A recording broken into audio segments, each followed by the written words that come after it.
Buenas a mis queridísimos estudiantes de segundo de secundaria. Sean cordialmente bienvenidos a una nueva clase de literatura. En esta oportunidad estaremos abordando la temática recursos literarios en su primera tanda, los fónicos. En esta oportunidad estaremos abordando la temática recursos literarios, los tipos fónicos. Acompáñenme.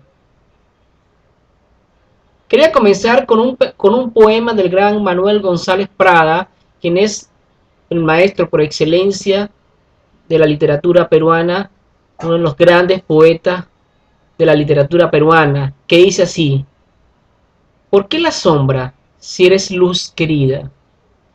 Si eres vida, ¿por qué me das la muerte? Si eres muerte, ¿por qué me das la vida? Una de las características del lenguaje literario es el uso de las llamadas figuras o recursos literarios.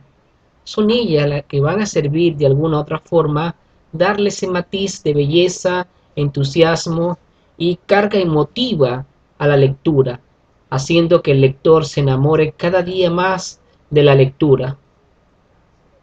Definamos qué son entonces los recursos literarios. Son herramientas que utiliza el autor para darle belleza, para enriquecer el texto literario, para darle entretenimiento, dinamismo a este texto y que éste pueda tener vida en sí mismo. ¿Cómo se clasifican estos recursos literarios? Se clasifican de tres tipos: fónicos, gramaticales y semánticos. Dentro de los fónicos tenemos la aliteración y la onomatopeya, que son las que vamos a trabajar en esta primera tanda.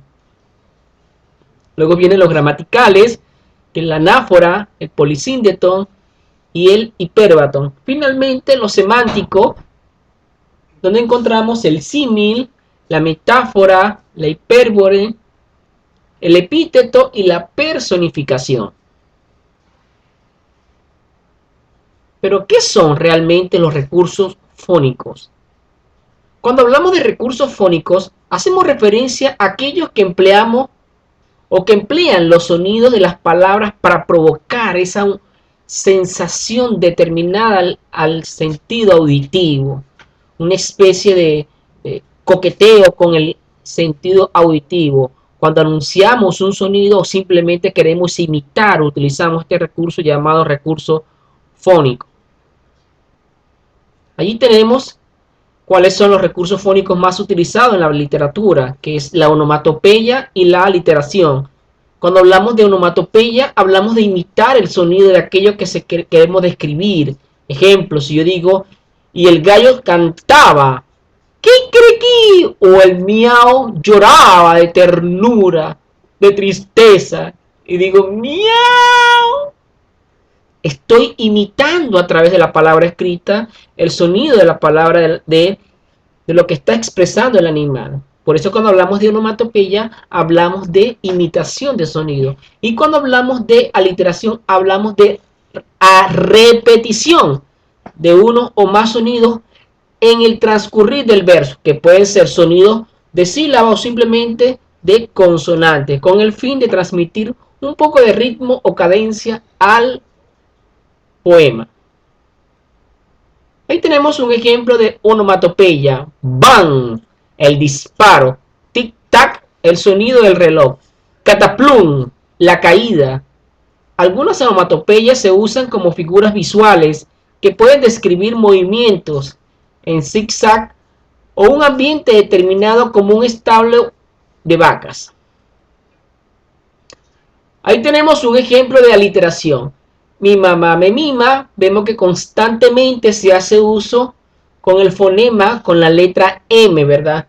Entonces allí tenemos una repetición de sonido con esa consonante. A esa repetición de sonido con esa consonante es lo que se concibe como aliteración.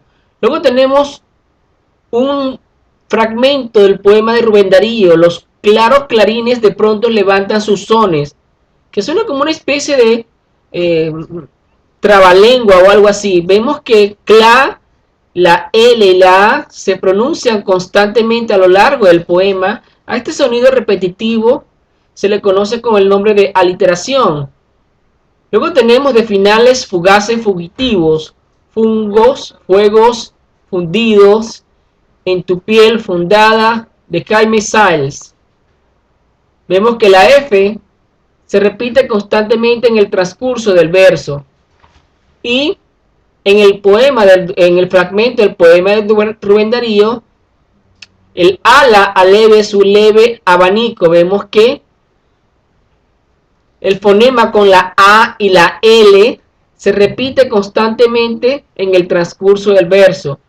A esa repetición se le conoce como aliteración. Allí tenemos ya el ejemplo de mi mamá me mima, que sería con la letra M. Finalmente tenemos otro ejemplo de aliteración en el poema del gran Garcilaso de la Vega. En el silencio solo se escuchaban el susurro de las abejas que sonaban. Entonces, en ese poema vemos que el fonema o el sonido con el que se repite en el transcurso del verso es con el sonido con la letra S. Por lo tanto, ahí tenemos una aliteración con la consonante S. No me queda más que darle las gracias a mis queridísimos estudiantes de segundo y de secundaria. Para mí siempre será un placer, un honor guiarlos en este maravilloso mundo hacia el encuentro con los aprendizajes. Quien les habló una vez más, su profesor Ulises Oria. Chao, chao, nos vemos en una próxima oportunidad.